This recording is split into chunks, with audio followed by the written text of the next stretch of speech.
Well, in case you haven't heard, there is a big Trump wedding happening this weekend. Donald Jr. is getting married reportedly in the Bahamas, but the father of the groom might be missing. President Trump today said he doesn't know if he's going to attend his son's wedding, just given everything going on in the world. Worst parent in the world. Well, yeah, given the state of the world and given his position, maybe as a father, do you think he should? Said his son was somebody he's known for a while. So what do you? Ridiculously. Do you think he should stay or he should go to the wedding? I mean, I would think any parent would want to be there for their child's important day, and getting married is a pretty important day. Okay. Even if there's a lot of other stuff going on, like a war and things like that. I mean, Well, he finds time to golf when there are important things that are happening, or walk around talking about the ballroom. So he certainly, if he really cared about his son and cared about being a family man, he would try to make time to go to his son's wedding. okay, thank you. Breaking news. Donald Trump is not attending his son's wedding this weekend. They asked him, will you attend your son's wedding this weekend? He said that he's not sure. Anyway, how do you feel when you have a father, you don't have a mother, and the only remaining parent refused to attend your wedding? The father to a groom is not attending the wedding. How do you feel? Let us listen to Donald Trump's reply when they asked him about why you're not going to attend your son's wedding. Donald Trump Jr. He calls himself Don. Are you attending your son's wedding this weekend, by the way? He'd like me to go, but it's going to be just a small little private affair, and I'm going to try and make it. I'm in the midst. I said, this is not good timing for me. I have a thing called Iran and other things. That's one I can't win on. If I do attend, I get killed. If I don't attend, I get killed. By the fake news, of course, I'm talking about. No, but he's got a very a person who I've known for a long time, and hopefully they're going to have a great marriage. If he attends, he's going to be killed. Then after I changed the news. This is the third major assassination attempt against President Trump in 2 years. The shooting suspect is a highly educated tutor for high school students. And today in court, he told the judge he has a master's degree. He was charged with attempting to assassinate the president. 31-year-old Cole Allen now faces up to life in prison for that charge. In addition, Allen has been charged with transporting a firearm across state lines, which carries a sentence of up to 10 years in prison and discharge of a firearm. Very bad experience. Because I don't think that your son wronged you for not attending his wedding. He said that if he are attending the wedding, he might be killed. Anyway, I think he's right, because the last time he attended the dinner, there was an attempted assassination on him. This is the third major assassination attempt against President Trump in 2 years. No other president in history has faced such repeated, serious attempts on his life. First and foremost, the president, the first lady, and everyone in this White House are extraordinarily grateful to the brave law enforcement professionals who sprang into action to apprehend the would-be assassin and keep all of us safe. The president would especially like to express his gratitude to the men and women of the United States Secret Service who acted with the utmost professionalism, courage, and sense of duty. This includes the heroic agent who took a bullet to the chest. Thankfully, he was saved by his bulletproof vest. Minutes after returning here to the White House to the Oval Office, despite fighting Secret Service to try to stay and keep the dinner going on Saturday, ahead of addressing you here in the briefing room, President Trump was intent on speaking to this brave agent to ensure he was okay. And the agent assured the president that he was. As you know, I was seated next to President Trump and the First Lady when the shots were fired before Secret Service swiftly moved us to safety backstage. The president's calm in the face of chaos, while yet another individual was trying to take his life, was really remarkable to witness, and it's something I will never forget. President Trump is fearless because he loves this country, and he is willing to put his own life on the line to deliver on the promises that he made to the American public who elected him here into the highest office in the land. And how can you say that you've known your son for a long time? Donald, you're a joke. Of course you know him. It's called Donald Trump Jr., a player like you. A person I've known for a long time. And just to be clear here, it's not exactly clear whether Trump was referring to his son or soon-to-be daughter-in-law there. And sure, it's bad optics to jet off to a wedding in the middle of a war you chose to start, but the optics have never been Trump's thing, given that he has played over a dozen rounds of golf since he decided to start that war with Iran. Donald Trump says he's probably not going to attend his own son's wedding this weekend because the timing just doesn't work for him. It's worse than that. It's not like there's some major, I don't know, the end of the world he's got to deal with. He goes, you know, with the war going on with Iran, it just wouldn't look good. We've been at war with Iran for 3 months now. Trump has repeatedly gone to his resorts for 3 months now. But he can't go to his own son's wedding? It would look bad? Only if you're... Donald Trump is panicking outside the White House, standing in the rubble of his lavish Golden Ballroom construction site, as Iran threatens to rain hundreds of missiles daily on Gulf infrastructure, refineries, and ports, while the Houthis prepare to shut down the Bab el-Mandeb Strait.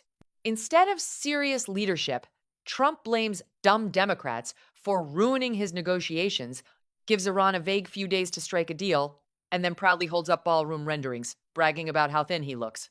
He claims the roof will become the greatest drone empire ever seen, missile-proof, with 3 6-0-degree sniper positions for our snipers, and the ability to make incoming drones. This is just like Don Jr. is weeping somewhere, and he's getting a little I'm not saying that. I'm just rubbing my nose. I'm not suggesting anything, so nobody can sue me. Let's make that clear. But Trump just saying, well, quite frankly, I don't really like my son. I'm okay. I'm good. I'm probably going to skip that. And he says it's because he's so busy. And let us ask the question of, with what? I know Donald Trump has launched a war on Iran and he wants to invade Cuba. Actually, we're going to get to a clip of him talking about Iran that really just rubs Don Jr.'s nose in it. And by it, I'm not talking about cocaine. But Donald Trump isn't actually busy. Donald Trump doesn't do anything all day long. He talks about his ballroom, he shit posts, he throws ketchup at the wall, and he eats Big Macs. Like, he doesn't have that much going on. Which is why Don Jr. is definitely heartbroken right now. And we know because one of the last posts that he made on Twitter, and the one that is pinned to his profile, is this nonsense trying to pretend that his daddy actually loves him.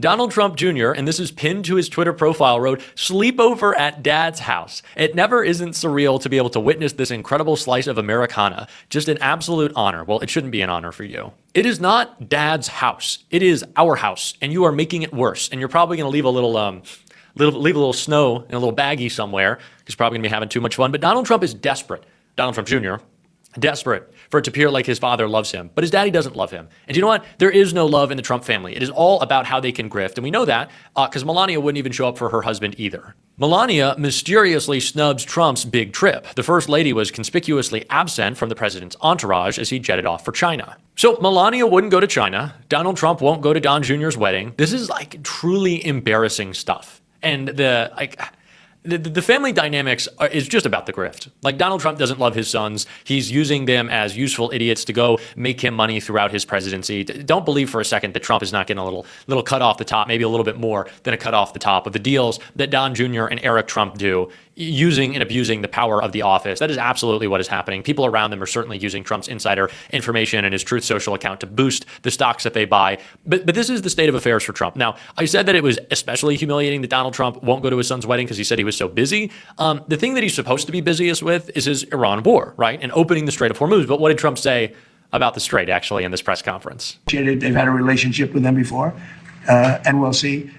We have total control of the Strait of Hormuz, as you know, with our blockade.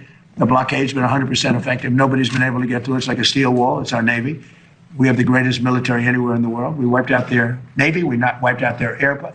I think they're down to about I would say we knocked out 85% of their missile capacity. So the Strait of Hormuz is open, which, by the way, it's not. And that is Donald Trump's top priority in this war. But he still can't go to his son's wedding. What is the man busy with? Congress doesn't work. His ballroom's not happening. He's not going to be able to do his January 6th violent insurrectionist slush fund. What is Donald Trump actually busy with? Nothing. At work. No, I would never imagine saying that, because I'm a human being with a soul who actually values fatherhood. I also would never say that my son is, quote, somebody I've known a long time, because that seems to be kind of self-explanatory. But nope. Our dementia-addled president wants to reinforce that. So I hope the president goes to his son's wedding. That's where he belongs. Being a father is more important than being president. Do you believe Trump's assassination attempt was exaggerated or staged? I'm gonna take exaggerated for 500. Listen, from day one, I thought it was exaggerated. I want to say that listen, there's certainly a lot of questions that I have as to whether or not the entire thing was staged. I think it would be incredibly complicated to put something like that together. It would be complex. I would be surprised, or I am surprised, that if that was the case, there haven't been leaks as to that effect, which leads me to believe that it was exaggerated. I'm not getting this, but the way I see things, I don't think that Trump may refuse to attend the son's wedding. There must be something they're hiding, or Trump fears Iran to assassinate him. That's why they don't tell the location where the wedding is going to happen.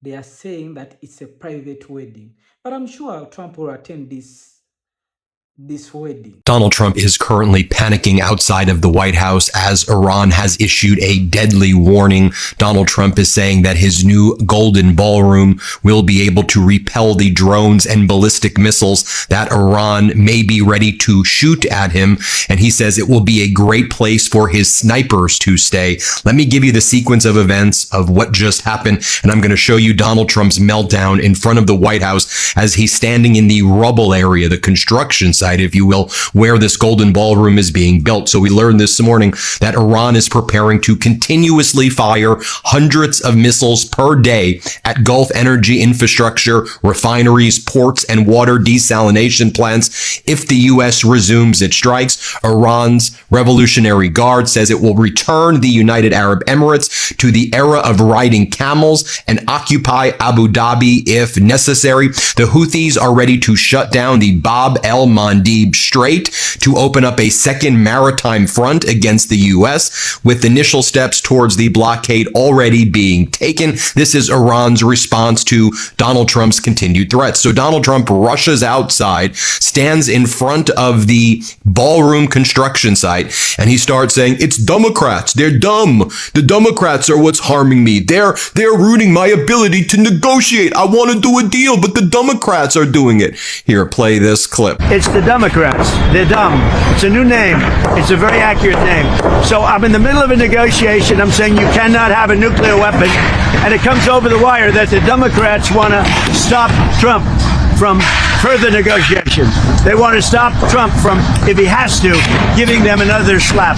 They want to have a nuclear weapon. Then a reporter asks, all right, Donald, so how many days does Iran have to come to the table in your mind to do this deal? And Trump's like, 2, 3, 4, I don't know, next week, the week after, I don't know. Here, play this clip. How long does it take for Iran to come? Well, I mean, I'm saying 2 or 3 days, maybe Friday, Saturday, Sunday, something, maybe early next week, a limited period of time. Because we can't let them have a nuclear weapon. Then Donald Trump says, I got a call yesterday from Iran and from countries in the Middle East. And they said, sir, we're going to be able to close the deal, sir. Sir, we're going to be able to close the deal. Here, play this clip. We have real regime change, but I got a call yesterday, sir. Could you wait? We think we're close to a deal. And that's okay. Now. Then Donald Trump Standing in front of this ballroom construction site, he holds up a poster of what the Golden Ballroom is going to look like that MAGAs want to give $1 billion of our taxpayer money to. And he goes, "Look at me holding this. I look so thin. You don't have to look at my waist. You saw my waist all over President Xi Jinping in China. My waist was all over him." What happened? A lot of people claim that was a hoax. I've never said that. But Marjorie Taylor Greene, yes, this Marjorie Taylor Greene is now claiming that it was a cover-up and that Corey Comparator, the fireman who died that day, was, quote, used in the plot because somebody had to die, otherwise it would be too easy to claim it was a hoax. Was it a hoax? Why do you think this keeps happening to you? Well, you know, I've studied assassinations, and I must tell you, the most impactful people, the people that do the most, you take a look at the people, Abraham Lincoln, I mean, you go through the people that have gone through this where they got them, but the people that do the most, the people that make the biggest impact, they're the ones that they go after. They don't go after the ones that don't do much because they like it that way. And when you look at the people that have either, whether it was an attempt or a successful attempt, they're very impactful people. Just take a look at the names there, the big names. And I hate to say I'm honored by that, but I've done a lot. We've done a lot. We've taken this country, and we were a laughing stock for years, and now we're the hottest country anywhere in the world. We've changed this country, and there are a lot of people that are not happy about that. So I think that's the answer, Peter. If I do attend, I get killed. If I don't attend, I get killed. All right, guys, stop giving him a hard time. You've never been double booked before? Obviously, he's got a birthing to go to. He jokes too much. He say that I think he knows so many girlfriends. Say that he has a lot of girlfriends.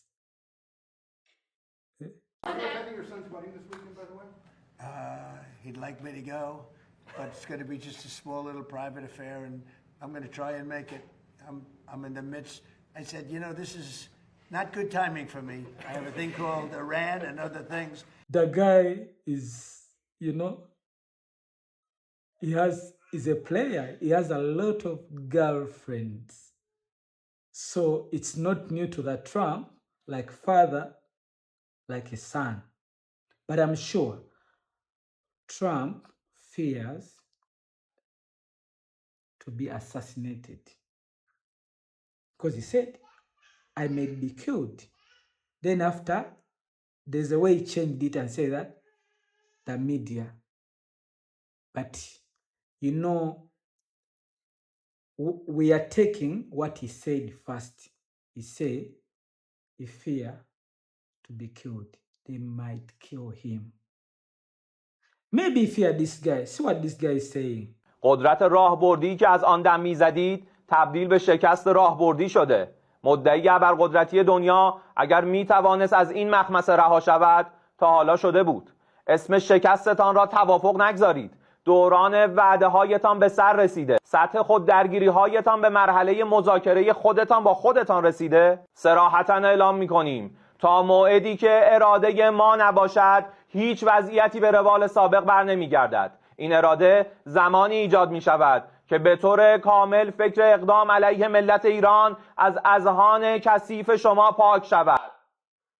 Oh my God. So scaring. This Iranian commander or leader, army commander, is warning Donald that you have to be careful. Oh my God. But do you think Trump is right not to attend his son's wedding because of his fear for his life? They may assassinate him. He fears dinners. He fears everything. Maybe after building his ballroom, that's when it will be safe to attend his son's wedding. Anyway, tell me what you think down in the comment. Thank you for watching Great Minds Blacks. See you in the next video. Thank you for watching Great Minds Blacks.